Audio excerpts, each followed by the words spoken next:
Viral baliho PSI dukung Kaesang Pangarep sebagai calon wali kota Depok 2024.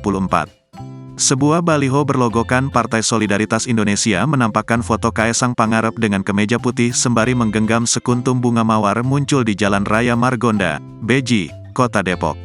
Saat dikonfirmasi, pihak DPD PSI Kota Depok menyatakan pihaknya siap mengusung Kaesang Pangarep di Pilkada Kota Depok 2024 mendatang. Ketua Bapilu DPD PSI Kota Depok, Icuk Pramana Putra yang juga menjabat sebagai Wakil Ketua DPD PSI Kota Depok ini mengatakan, pihaknya sudah menggaungkan nama Kaesang sebagai calon wali kota sejak akhir Maret tahun 2023. Oleh sebab itu, Icuk berujar pihaknya akan berusaha penuh agar Kaesang bisa menjadi calon wali kota Depok yang diusung oleh pihaknya pada gelaran Pesta Demokrasi 2024 mendatang. Terakhir, Icuk bilang pihaknya menilai Kaesang sebagai sosok anak muda yang punya pengalaman membangun bisnis dari nol hingga sukses sangat cocok untuk memimpin perubahan ini.